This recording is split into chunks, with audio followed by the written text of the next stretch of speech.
all the people on this earth are truly one. This is Houston, over. And one in our prayers that you will return safely to earth.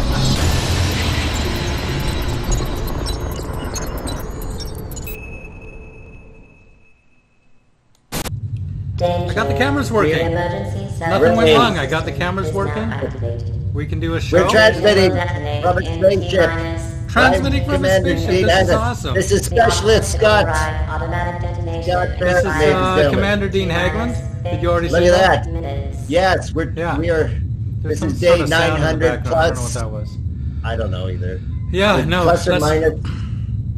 We are trapped. Anyway, what a great day. Another day. It's a good day here. I was going to tell the people at home what's going on, because obviously you know, and I thought I just so here's the thing. We are on this spaceship, clearly, and back there in cryosleep still is the captain, and Dean and I woke up out of cryosleep, again, me first, and are trying to figure out wait a sec. This is like Passengers. You had the choice to wake up one person. I like that movie, kind of. It was a bit stalkery. Had he been like, you know, a heavy-set 50-year-old, she would have been pissed. Way more pissed. Yeah. No, I know. That was ridiculous. And the third act. So then they have a commander wake up who gives them access. Yeah. Anyway, we have a commander back there. I don't know what. Why didn't you wake that guy up? What the hell? First of all, I had no control over that. I just woke up and there I was, and then I come around the corner and there you are. So I can only speculate that I woke up first, but I'm judging on how much more knowledge I seem to possess. I feel like I must have. Well, something happened. I'm hallucinating, so I think I did consider that. Yeah. I consider you a perhaps hallucination. I'm in a hallucination right now. Whatever's going on here is a hallucination. All of this. None of this can be real. All of reality could be a hallucination, or theoretically, we could be in a simulation. Huh? Think of that. This entire three-dimensional reality is a simulation of a hallucination. Put it in the old noggin to see how we react to 20 minutes before our entire annihilation. What do you mean? Well, if I understand that thing correctly, that's a countdown to a self-destruct. But we're also trapped here. We've been trapped here for how long? We don't know. Well, you said 900 days, and I think you're probably exaggerating. I don't know that's... I have no way of counting a day because we're always at the same position over Earth. So technically the sun never rises or the sun never sets. So, and anyway, if this is a hallucination, it sucks. What a shitty hallucination.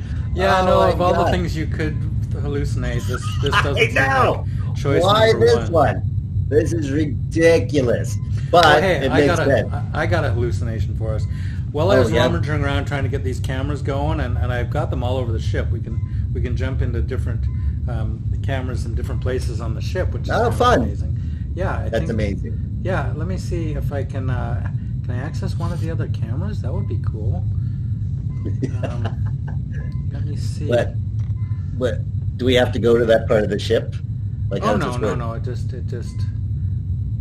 No, I can't access any of those right now.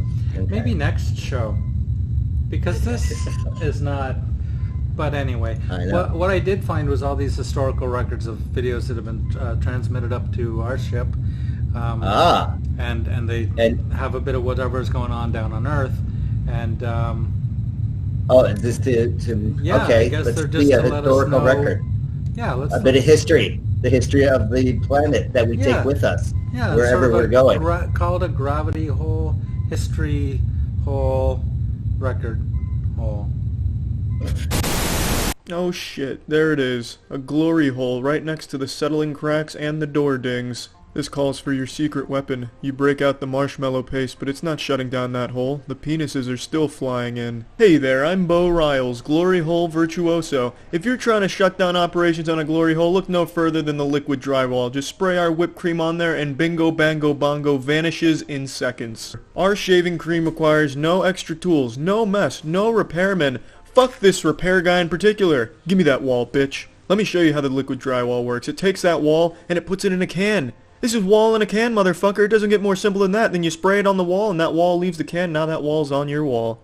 Whoopsie, you got a little asshole on your wall? Butt plugged. No problem. Are your kids so dumb they fight over the broom and then hit the wall? Well, we can fix the wall, but we can't fix the bad parenting that led to this situation in the first place. There's billions of people on this planet. That's a lot of penises. Liquid drywall. You do the math. That's not what I was expecting. No. Historical records. That seemed like a commercial for spray drywall. Yeah. Which is ridiculous because drywalling is easy as fuck. Like when they showed the bucket and the thing, that to me is easier than a can spray. And I like to do. I think this is good. Just a little press, and then you have fixed items. Really? That seems alright. No, because I'm going to need that stupid spatula anyway. So just goop and slop, as opposed to compressing. On your lap. I know. When all the fluorocarbons come out of that thing, when I'm spraying, and how do I even control how much spray, how wide the spray? I see a lot of problems with that. I'm not getting it. I'm not. I think let's just go to another one. That was really weird. Should we go to another one, though? You know what? How do we seal leaks in a spaceship? Because it's a vacuum, right? So if we sprayed that shit, it would just get sucked. Theoretically, we could just spray it in the air, and it would float around. Find its way to the... find its way to the hole. So I could see that being good. Well, then we should order some. We made fun of it. It's crazy. I mean, those children that bashed that broom into the wall, seems... I hate to say that, but I remember doing that. Fighting over a broom. Could not. We didn't have a lot of toys, so the broom was like a big deal. The broom was a big deal? That was your... You had a broom toy? I had a broom toy. Played a little Quidditch, maybe. Maybe I thought it was Harry Potter. Okay, just a minute. Okay, never mind.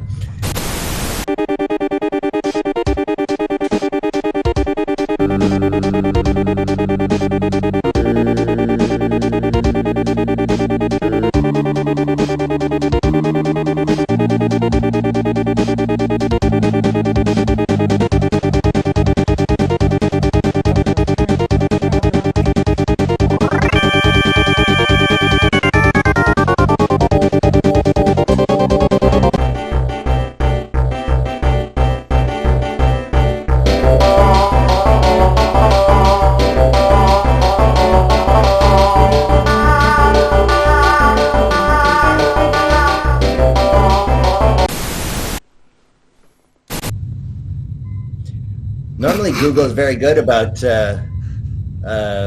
blurring faces of familiar people and animals. I would think that cat probably didn't give Google permission to have its face so clearly identifiable. That was a lot I'm just saying. Setup for I'm just saying, if, there's a lot of Google, there's employees' full-time job is just blurring out faces from Street View. And for them to miss a cat, I'm saying there's a problem with their artificial intelligence scanning device. That's all. Well, I don't think that was a Did problem. I ruin that? That was a wonderful cat. Well, there's also a lot of cats in Italy. There's a lot of cats in Italy? Yeah. There's no cats in space, however. That's one thing I know. Are you sure? Pretty I sure. thought I was hearing... No, wait a sec. I'm hallucinating a cat right now. Is that... There's no cats That in looks space. like a cat. What is Just that the thing? same as this thing is not real. Certainly... So you're going to deny all reality of anything. Okay, there's no cat. The cat magically disappeared. So, go ahead. I don't know what to make of any of that. I'm saying again, this perhaps is all an illusion. All reality is illusionary. And so what we determine as three-dimensional space is actually somehow a misfiring of electrical impulses within our brain, causing ocular sensations and auditory hallucinations, so that so neither that supposed cat that maybe we both sort of saw, or this, which we or this, both or are, you, or you, me. or you. Right. So I in theoretics, I am your hallucination and you are my hallucination. And I should why really would stop I that. hallucinate you, and why aren't you a beautiful naked woman? That's what I want to know. Well, because Maybe you perhaps maybe I am, and you are hallucinating just Commander Dean Haglin, because there's an override on your brain. You can't have too much good things, so maybe you as just a specialist, scale I it back a require bit. a commander to say, "Hey, do this item." So Oh, that I can okay, hey. apply my skills. And what are your skills exactly? What are you specialist in? How much time have you got, man? I've learned a lot. Well, I'm old. Check I'd out say this. we got 10 minutes and 47 seconds. Well, sounds like time for a historical record then. All right. Bam. Hit or miss. I guess they never miss, huh? Oh. Again, I don't have kids, but somehow that stuff's funny to me. What were they expecting? What's going to go on there? I got a He was apple, supposed to the bat. kid. Look, that's natural. Well, I was supposed to selection, man. do a lateral, not a perpendicular. Oh, what? That's what the kid. He's gonna swing this way and knock. And I didn't have a single friend that I could possibly trust to not bodily harm me. Like I never, people with bows and arrows. I've had a lot of friends physically stupidify their way into my injury. That sounds ridiculous. Let me explain. That does. Yeah, I need an explanation on that. One time, you have a lot of friends. Okay, growing up. No, let's not say, many friends growing up, but each one that I had to keep because there were so few. But they also my choice pool was limited, so I'm like, well, this guy nearly killed me. But so there was this fellow. We'll just call him Kayne, because his name was Kayne, which I should have known right there. I mean, isn't that a biblical character of some sort? It is. Kayne technically is the first murderer. Perfect. Or was it Abel? So this is a guy that my parents took me camping a lot, and the family friends, their parents' friends, they had the kids, and right. So the kids are automatically thrown together as you two will be friends, And, right. And so in this particular case, Kayne, we would play this game called Stretch. This is one thing. This is a Canadian game. For viewers on Earth, Dean and I are actually both Canadian. Something we keep under wraps and don't let anyone know, but it's the fact. Yeah. And so anyway, Stretch. Let's talk about this. This is a game where you have you stand with your feet together, just as one would, stand, and you stand. Yeah. Just, maybe I don't need to stand, yeah. but you get the idea. No, I get standing. Standing is for the healthy. Right. And we got space madness. So you stand there, and then one of you holds a hunting knife, a Bowie knife, if you will, sure, and you stand facing each other, about with a knife, maybe 4 or 5 feet apart, and you throw the knife into the ground in front of the person, to one side of the person, and then they put their The option to override automatic detonation expires in T-minus Still hallucinating. 3 minutes. Still hallucinating. You'll think so when you hear the story. So you put your legs out to meet the knife, right? If it sticks on the ground, only if it sticks on the ground, and then you take the knife out, and then the person who stretched their leg out, and then throw it for the other person. So it's back and forth, you see, and then you further and further until you can no longer, support yourself because you're doing the splits. You know what I mean? Oh yeah. Yeah, and then you fall over. Fun. Now, the further you stretch out, of course, the less control you have over yourself, and the knife can kind of go anywhere. Didn't get it in our feet, surprisingly, and way too many times we were camping. We played in bare feet, which I know right off the top is a bad idea, but somehow, you're 12 or 11 or whatever we were. That didn't matter. But one time I'm running into his campsite, and this was an excitable guy, and he was all excited. Hey, we're going to play some stretch. And you start, and he throws the knife, and I'm a good 40 feet away. Like, he just hurled that thing. And all the slow motion happens, and all the different things like, should I try to catch this? Should I get out of the way? All that, right. And then it drove straight into my knee. Wow! And it stuck there for a minute, but it hit the cartilage or the bone or whatever you have in your knee bone when your knee, and it jammed in there. I'm going to lift my knee for uses. And it hung for a second. I came to a dead stop. It stayed there, and then it dropped out and hit the ground. And just a little trickle, of blood. Yeah. Such a distance. It was just very surprising. And I believe we kept playing stretch. Like, we went in and said, okay, don't do that again. Anyway, let's play. The option to override automatic detonation expires in T-1 minute. Loads of time, even if it wasn't a hallucination. So, right. Okay. Can I extend this story a little bit further? If you have you're scared. I think it's going to end badly. That's all. Like, you ended it with, there was just a trickle of blood. It hit the kneecap. Luckily, that's a very safe this I place feel like to is get a like knife. Maybe the warm up to the heavier hit, because we camped a lot, and there was always this shenanigans, and no buddy of mine has injured me more, physically than Kayne. And so the next thing, maybe it was the next summer or something like that. We had he had tent poles. They were two stuck together to be about yay long. He had this sort of sword going on, and he's swinging the sword around, and I'm coming up to him to say, hey, what's going on, or what are you doing with that? Hey, let's play stretch or something. And he's like, I'm gonna slice you in two. And did we miss something? Yeah, we missed it. And so he's waving this sword around, right? And of course, it's two tent poles stuck together. And as he swings down with his most force, I'm like 20 feet away or something like that. It separates, right? It's two pieces, separates, and then just tumbles towards me in this end over end situation. And I'm just like, again, should I catch this thing? Catch it? Should I dive out of the way? And in the time that I had, I'm like, I calculated the tumble.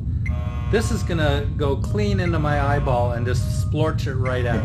So I ducked as much as I could in the time, half an inch, and I took it right in the eyebrow. Wow. Just the curl of, right in this spot, and it made this circle. It just went plunk, and just like in the knife, it hung there for a minute. Ow! And then it fell out. And Kayne, was like, I saw this horrific look on his face like every summer. He did something horrible every summer to me. There was a lawn dart. That's a whole other thing. Very much like the stretch. Oh, lawn darts. Yeah, lawn darts. Yeah, lawn darts. So, that's okay. Is Kayne still alive? That surely that I have not. I mean, that was a childhood friend that you just fall out of. Yeah, you never talked to again. But so we go to the Flushies in Canada. The campgrounds have these,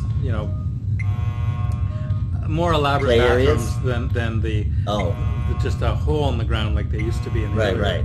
And so we go there, and it's morning time. Apparently, it's a day in the days that I used to get up in the morning, and there was this. I remember this guy was shaving to the right of me, and another guy was washing his face, and I walked up to this mirror, and I just stuck my finger right boop onto my head like this, and then I gave it a little twist like this, and it just sprayed this arc of blood onto the window. like on the mirror, and the guy next to me threw up through like his shaving cream and everything else. It was crazy. Wow, that's a good story. Is it? I think. I don't know. I'm about to throw up myself. I think.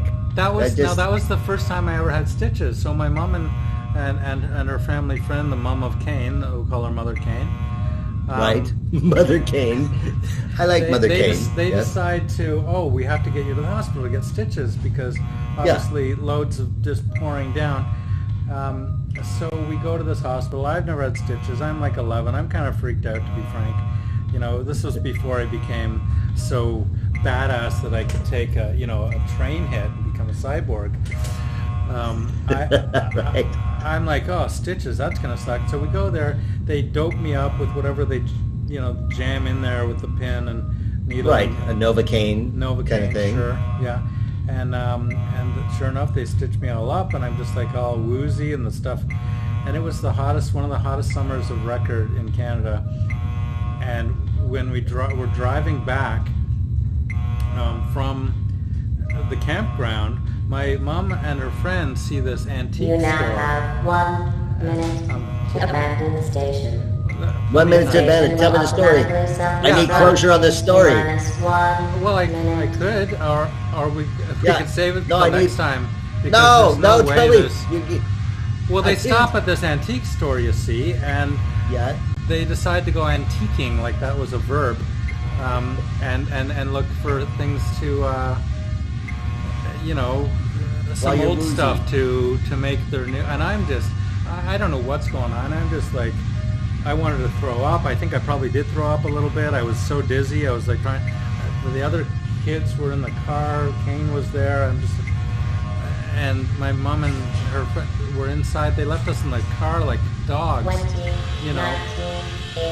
the heat and the sweat and the barf and like, why would my mom leave me in here? Well, I just had stitches and Novocaine for the first time and all the blood, and I got this trauma, and I was just like, that doesn't seem right. And, right? Oh, actually, no, I do remember there was one saving grace. Is what happened was that